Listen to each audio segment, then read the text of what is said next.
Hi, VencoreWeather.com meteorologist Paul Dorian here on Tuesday, March 7th. A very interesting weather pattern setting up for the Mid-Atlantic region for the latter part of the week, the weekend, and even into the early part of next week. It'll turn progressively colder late this week, going into the weekend and into the early part of next week. There are two threats we're monitoring right now, one for the Thursday night, Friday time frame, a second one Saturday night and Sunday. It appears right now as though that first system, wave number one, late Thursday night and Friday, will only have marginal cold air to work with. Therefore, it looks like it could be a rain changing to snow scenario. Very cold air will be situated just to the north and west by the end of the week. Some of that moves into the region over the weekend. During the wave number one event, Thursday night and Friday, it'll actually turn progressively colder. The rain changes to snow, probably from north to south, even down into the D.C. metro region. I expect a change over to snow. Of course, the fact that it starts as rain will limit the potential for any accumulations. Nonetheless, there could be some grassy accumulations during the day on Friday. Of course, we'll focus in on that over the next few days. Then a second, probably a stronger system heads into the eastern U.S. over the weekend. It looks like it'll affect some of the Mid-Atlantic region Saturday night and Sunday. That will have cold air to work with. It looks like anything that falls with the weakened system will be in the form of snow in D.C., Philadelphia, New York City. However, that will take more of a southern route, and there are questions as to how far to the north and east the snow will actually fall with this weakened system. Places like New York City could escape with little or no snow the way it looks right now. And of course, there's a few days to go, so things could change. But D.C. has a greater chance of seeing some snow Saturday night and Sunday compared to places like New York City. Philly somewhere in the middle. Again, that system will have cold air to work with. Anything that does fall is likely to be in the form of snow. Let's start off by looking at the 850 temperature anomaly forecast maps from last night's Zero-Z ensemble run of the GFS, because this really shows a key ingredient over the next several days will be colder air pushing in from the north and west in a frontal boundary zone setting up to the south of the Mid-Atlantic region. That boundary zone will act as a pathway for low pressure systems to ride along,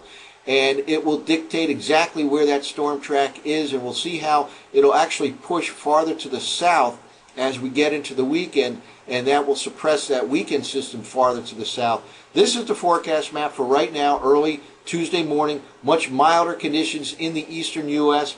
Let's push ahead in 6-hour increments.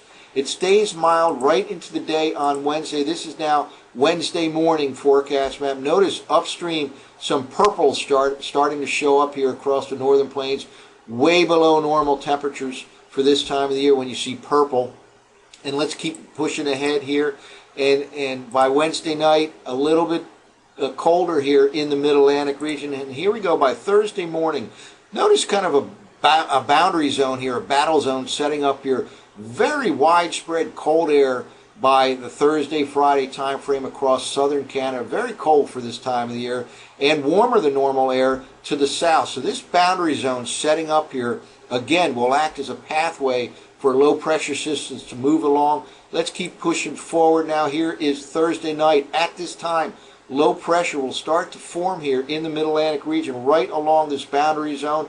Again, still not cold in the I-95 corridor, but as we push forward into Friday morning, colder air starts to move in associated with wave number one Thursday night, Friday morning. From the north to the south, it looks like there will be a changeover from rain to snow. Colder air coming in from the north to the south. So even in Philly, it could start as rain, but even in D.C., it could end as snow, and there could be some grassy accumulations here. Let's keep pushing forward here.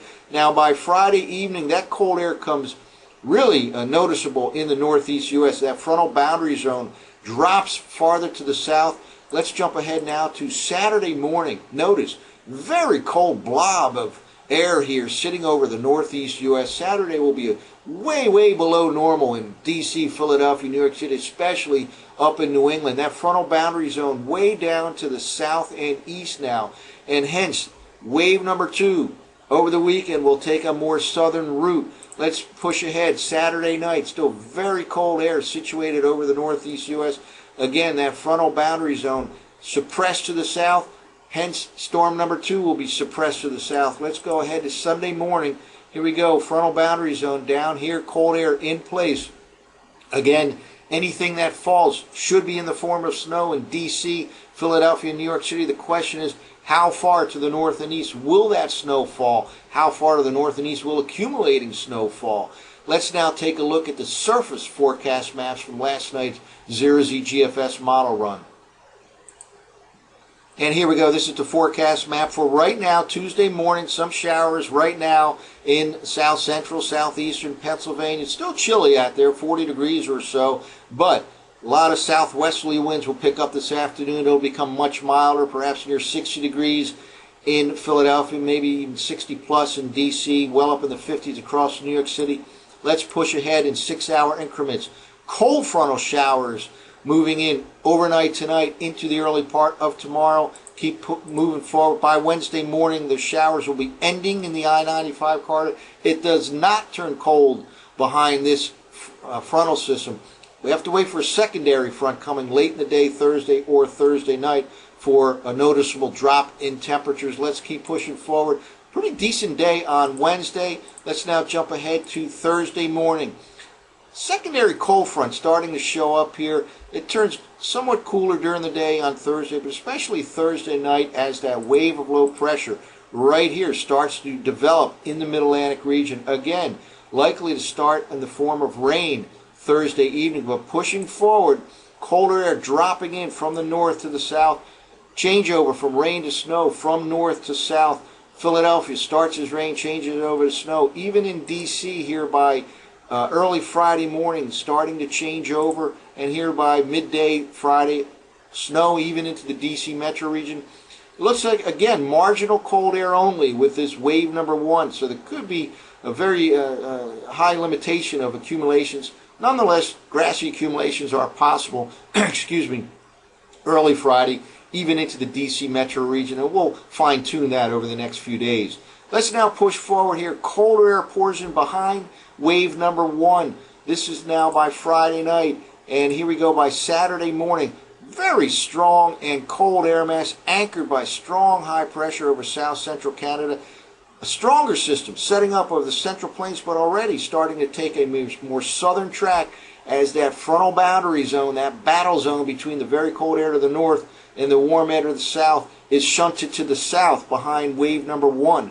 Let's keep pushing forward here by late Saturday night. Snow not too far to the west of D.C. Low all the way down into the Arkansas region here, taking a southern route. Now by Sunday morning, it's snowing in D.C., but the heaviest snow is down across central and southern Virginia, and it tends to stay south of the Philly metro region, maybe just to the south of New York City. Again, it's taking a more southern track. A greater chance for snow in D.C. compared to New York City and Philly somewhere in the middle here. Finally, this is by Sunday evening. That pulls off. Another wave that we'll have to watch for the earlier middle part of next week. So a couple of threats coming that could include winter-like precipitation. First of all, Thursday night and Friday will only have marginal cold air to work with. Hence, the scenario could be rain changing to snow from north to south, limiting any accumulation possibilities. There certainly can be some grassy accumulations. Then a stronger system comes Saturday night and Sunday. It will have a very cold air mass to work with in the northeast U.S., but it takes a southern route. The extent of the accumulating snow to the north and east is still a question mark. Higher chance for snow in D.C., lower chance in New York City. They could even escape with little, if any. And we'll monitor this over the next few days, of course, see which way that storm track trends for the second system, the weekend system, Thursday night and Friday, and then Saturday night and Sunday, and perhaps a third threat early to the middle part of next week. That's it for now. For VencoreWeather.com, I'm meteorologist Paul Dorian.